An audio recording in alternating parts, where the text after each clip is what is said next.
क्योंकि उनको पश्चाताप हो रहा था।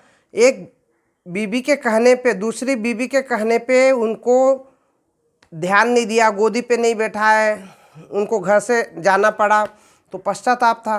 तो उनकी आंखों से खुशी के आंसू बहने लग गए और वो अश्रुधारा में बालक ध्रुव को पूरा नहला दिए, पूरे गीले हो गए, एकदम ठंडे ठंडे। अब आंसू अपन बोलते हैं खुशी के आंसू होते हैं और एक दुख के आंसू होते हैं।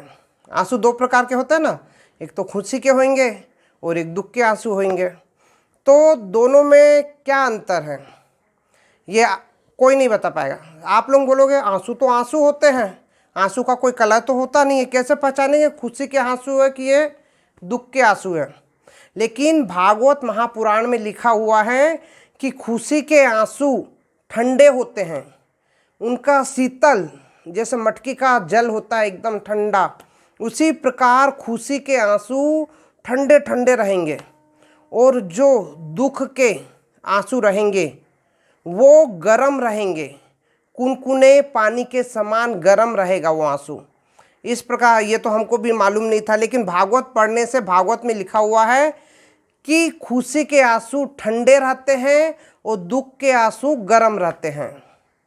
तो वो उत्तानपाद अपने आंसुओं से, खुशी के आंसू होते ठंडे ठंडे आंसुओं से ध्रुव को पूरा नहला देते हैं। फिर उसे गोदी से उतारते हैं तो ध्रुव अपनी माताओं के तरफ जाते हैं। तो एक तरफ तो उसकी माता खड़ी है और एक तरफ उसकी सौतेली माता सुरुचि खड़ी है। तो अपन रहेंगे तो अपनी माँ के तरफ भागेंगे कि नहीं, अपनी माँ है, क्योंकि ये मेरा हित चाहती है माँ। और जो सौतेली माँ सुरुचि है वो उसका अहित चाहती है, उसको गोदी पे नहीं बैठने दी। तो वो फिर भी उसके तरफ पहले गया। अपन होते तो बोलते हैं यही तो मेरे, इसके कारण तो मैं वन में गया था और इसके ही पाँव क्यों छूँगा, मैं तो इसका पाँव भी नहीं छूँगा, बोलोगे कि नहीं। लेकिन ऐसा नहीं है, ध्रुव पहले सौतेली माँ सुरुचि के पाँव छूता है। क्यों? इसके पीछे भी कारण है। क्या कारण है?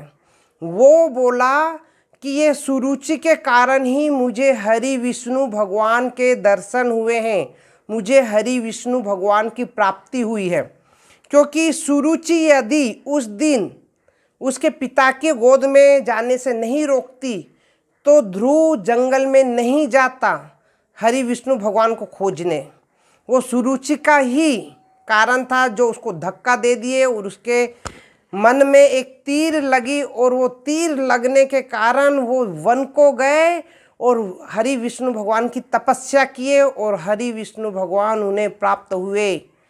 ये जो अच्छे लोग रहेंगे ना वो बेकार चीज़ में भी अच्छा खोज लेते हैं, और जो बेकार रहेंगे वो अच्छे में भी बेकार ही ढूंढेंगे।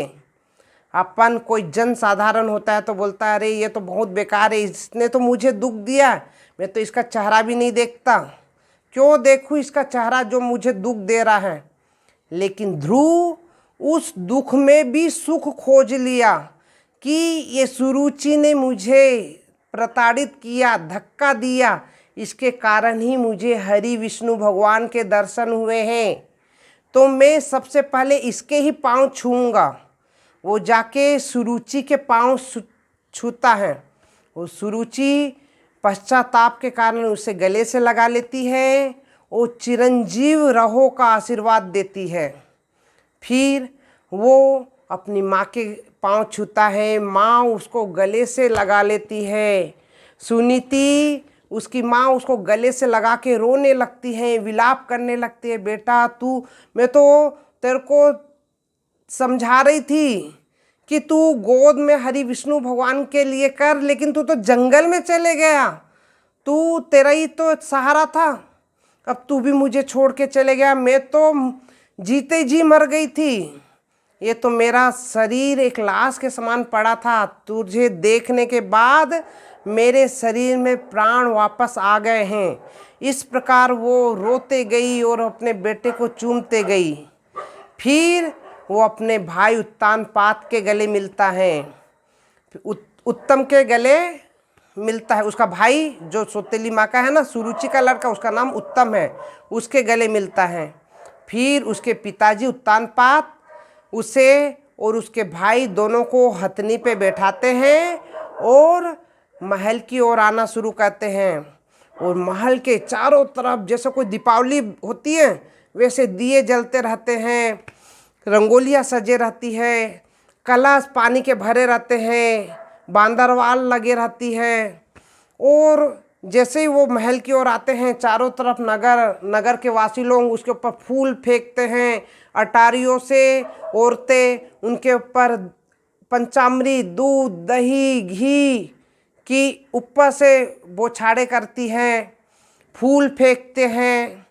फिर वो अपने महल में आ जाते हैं और महल में आके वो देखते चारों तरफ सुख सुविधाएं हैं, लेकिन ध्रुव का वहाँ मन नहीं लगता। वो हमेशा हरि विष्णु की भगवान की पूजा ही करते रहता है। दिन भर वो भगवान के मंत्र का जाप ही करते रहता है, ओम नमो भगवते वासुदेवाय का। फिर उत्तानपाद बूढ़े हो जाते हैं।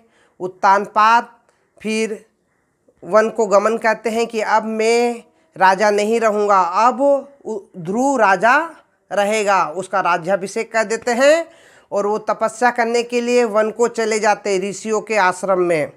और ध्रुव हजारों वर्षों तक वहाँ राज करते हैं, वहाँ वो सुख देते हैं, राम राज्य के समान वहाँ के नागरिकों को सुख देते हैं। वो बोलते हैं हरि विष्णु भगवान ने मुझे सेवा करने के लिए कहा है। 36,000 वर्षों तक मैं अपने सुख के लिए नहीं, मैं हरि विष्णु भगवान के सुख के लिए इन नगरवासियों की सेवा करूँगा। मुझे हरि विष्णु भगवान ने राजा नहीं इनका नौकर नियुक्त किया है। जिस प्रकार नौकर राजा की सेवा करते हैं कि नहीं, उसी प्रकार मैं ये प्रजा की सेवा करूँगा। ये मेरा राजा है और मैं इनका नौकर हूँ। ये सोच के ध्रुव अपने नगरवासियों की सेवा करने लग जाते हैं। जय श्री कृष्णा। श्री कृष्ण गोविंद।